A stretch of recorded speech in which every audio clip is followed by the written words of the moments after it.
Welcome to a quick demonstration of tCell. We're going to show you what an application immune system can do for your application security. As you may know, tCell secures applications in production, helping you understand, monitor, and protect your apps. In fact, that's how we'll structure this demonstration. First, we'll take you through understanding your application's attack surface, then we'll look at monitoring your app from a security perspective, and finally talk about how we can protect your app. First, let's talk about understanding the attack surface of the application. We'll look at packages and routes.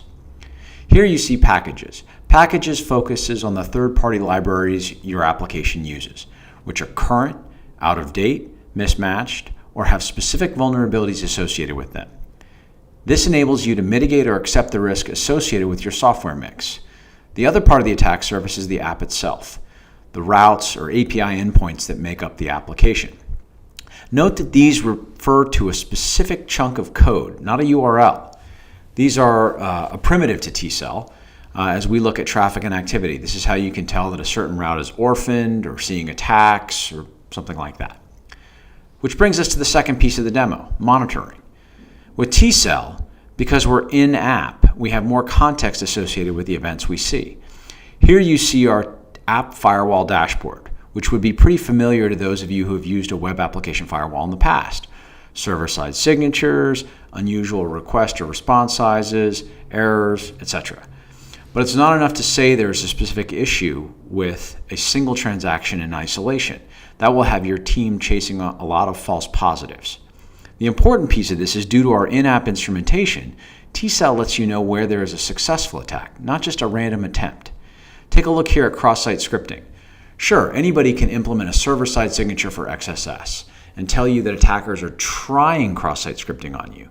But because we're in-app and we instrument the browser, we can tell you when somebody has actually landed code in one of your users' browser, indicating a successful attack, as you see here, which in our experience, a successful attack runs about 1 to 30,000 versus attempts. You want to get out of bed for a successful attack, but not for these random attempts. tCell not only has better information, it can look across more of it over time due to our cloud-based analytics. Let's take a look at another technique that is very popular right now, account takeover using big compromised user databases like Yahoo, Dropbox, or LinkedIn. Because we instrument the application, including the authentication framework, we see login success and failure. We can look across these events to highlight patterns over time. You see here that we have a small number of IPs, a large number of attempted logins, and a huge failure rate. We can also tell you the accounts they successfully compromised because, again, we're integrated into the application.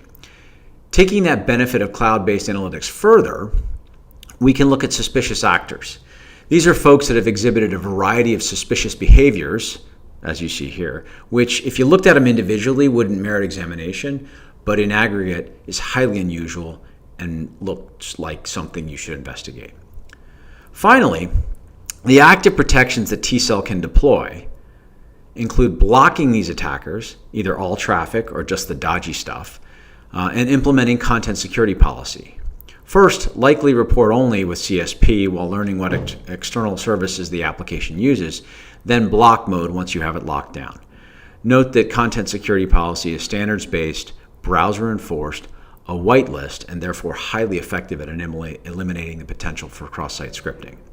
Hopefully, this demo has given you an idea of how tCell can help you understand, monitor, and protect your application in production. Thanks for watching.